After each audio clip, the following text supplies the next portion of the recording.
The challenge of balancing risk becomes even more prevalent if wanting to recreate feelings of pressure in the training or assessment environment.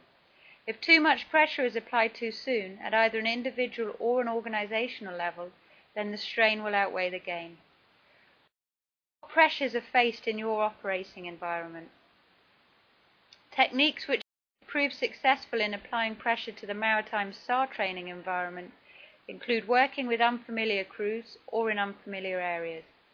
This is achievable with either a central training location or by utilizing neighboring units.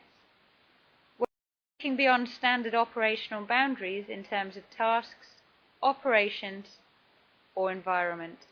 Additional techniques which apply pressure to the assessment environment include time limits, validation of standards, verification of performance, pass or fail, something which has been phased out by the concept of ongoing professional development. Could this be reconsidered during some higher level assessments to better reflect the critical nature of SAR missions? Performing in front of your peers induces a fear of failure which increases even the most minor stress factors. All of these principles can be applied beyond the individual assessment. As an example, in the offshore industry, regulation requires organizations to perform to peers in front of the health and safety executive. During validation trials, organizations must showcase the performance of their assets and operators to meet dictated response and performance criteria. Is this an area other SAR sectors could learn from? In his presentation, Derek Everett from CHC mentioned the value of the warts and alls approach to their safety management and the creation of safety culture. Could inshore and coastal services create a similar performance culture?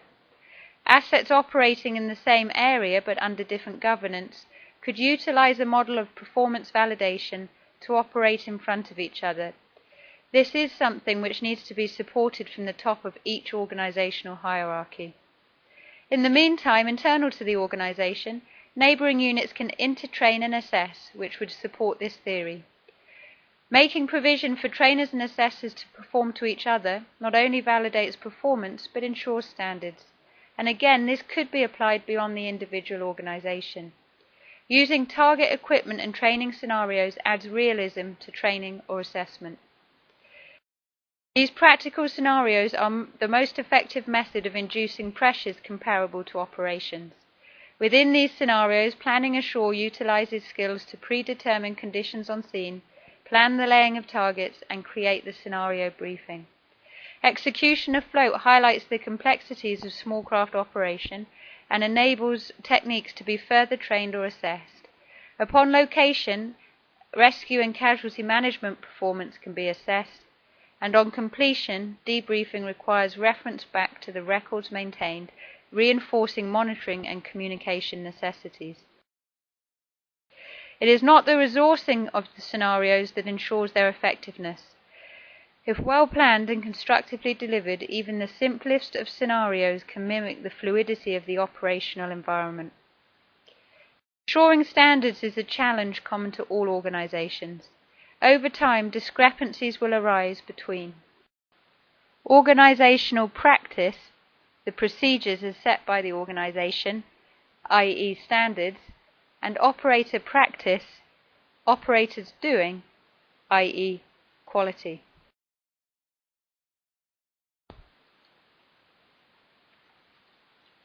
Do your training techniques relate to practices within the operating environment? Setting training and assessment standards is a balancing act. If they are set too high or too low, then value is lost and practice is affected. So what causes loss of quality? Training being delivered by externals who are not experienced in the realities of operation. Navigation is the example shown here. There is a wide range of navigation courses available, delivered by trainers from a variety of backgrounds. Are the techniques and equipment used appropriate to the operators being trained? Aligning what is taught in the classroom environment with the realities of operation leads to better quality in practice. It also increases the value of both what is being taught and the time committed, particularly important in the case of voluntary operators. Quality assurance principles should be applied to both the services being received, e.g. training and assessment delivery, and the services being returned, i.e. the performance of the operators. In terms of training and assessment, quality assurance should actively encourage feedback and data analysis to continually ensure quality and value. With regard to operators, it should monitor their performance, facilitate development, and monitor skill retention post-qualification. Our environments are ever-changing, so how often should an organisation review? I would say whenever a gap in standards and quality becomes apparent. To consider innovations in terms of resourcing, I have evaluated individual operator contact in terms of time spent under team performance validation, within individual training and assessment, and on operation or exercise. Within the current structure of the voluntary sector, individual operator contact, shown in red, is greatest when on operation and exercise, almost twice that of training, shown in blue. Contacts in terms of validation inspections is almost negligible, as highlighted in green. In the commercial sector, this increases to over 90% in favour of operations and exercises. As during operations and exercises the person in charge is directly responsible for the quality of operation, it can be concluded that they have the greatest power of influence over organisational structures. Mapping the power of influence over standards with training investment highlights that those who receive the least training are those with the most influence on standards. Training can be equated with a quality assurance opportunity. Training those with the least knowledge is essential, but does it have to come at the price of quality assuring those with the most influence on standards? Let's consider structured mentoring. Mentoring empowers quality and encourages standards. Invest on those with the greatest influence on standards, a proven commitment to your service, and alignment with your ethos. If properly trained, managed, and encouraged, who could be the mentor in the above images? The answer is the asset commanders. This does not have to come at a price if current training and assessment resourcing is redistributed to focus on these operators. The subsequent increases in value are something which will benefit all organisations, particularly in times of economic downturn. The methods of internal organisational communication within the maritime SAR organisations remains one way.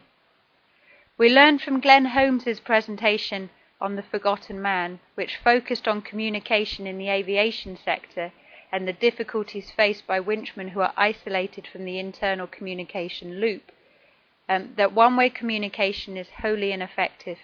So how can we improve? In an era of group communication, online resources, video streaming, and social media, organisations need to open up new channels of communication. It does not have to be costly. There are plenty of free online resources out there. And in addition, there are bespoke packages tailored to operational requirements. Using these tools, organisations should rethink their communication strategies to empower information sharing and better capture data to introduce information intelligence to risk management and training and assessment tailoring. How many organisations currently follow up with the customer after an incident? Not many. Yet this is a basic principle of good practice. What does the future hold? It does not need to be all singing and dancing, nor does it need to be costly. SAR services are of critical importance, so the aim of each and every organisation and individual contributing to that service can be put as simply as to deliver the best service possible. To ensure your best service, honestly review your standards and practices, risk ratings and safety processes, and communication methods to truly identify all the strengths of and challenges within your organisation. Tailor training and assessment to maximise the resourcing capabilities of your organisation. Look towards the use of realistic scenarios to enable your new recruits to successfully grow and develop as highly skilled SAR operators. Throughout the course of SAR Europe Conference 2012, We have seen plenty of structures which, if desired, could promote external validation, either with organisations in the same region, across different sectors, or in different continents. This is the acid test of performance and practice, truly exposing your organisational placement, in addition to aiding the identification of trends, opportunities, and threats. Whilst organisations, departments and teams are often fearful of sharing problems or shortcomings with peers or competitors, those who do will continue to strengthen their standards and ensure a long-term future in service provision.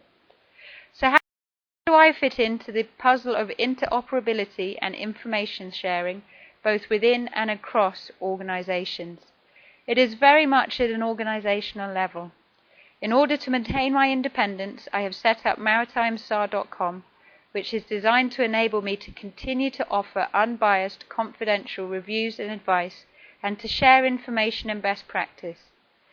As Rod Johnson, Chief Coast Guard in the MCA, clearly explained during his presentation, interoperability cannot work unless self-interest is stated. So here are mine: to stay at the top of my game, remaining as an active SAR operator, and continuing to lead organisational training, assessment and practice development from ground level. I do not stand alone. I work with like-minded operators in both the Northern and Southern Hemisphere who understand the desires and requirements of SAR organisations and are able to encourage all levels within the organisational hierarchy to engage with the review processes. This may be particularly useful in the military environment, where rank can cause barriers to input. I would like to continue to work with as many organisations as possible across varying sectors around the globe, and this is where you fit in. I would ask that you consider showcasing your operations, initiating the process of information sharing and development of best practice. I can assure you that my services are confidential, and hope that I have demonstrated this throughout today's presentation, which has been collated from organisational information which could have been potentially sensitive. I do hope it has been put across in a constructive way. The reward to organisations which engage with this review process includes access to tried and tested best practice in an operational and training context, service-orientated, honest reviews, informed, sustainable solutions which are tailored to your operations and resourcing capabilities. Please do not hesitate to get in touch. The details are above if you'd like to discuss any aspect of my presentation further. I thank you sincerely for your time.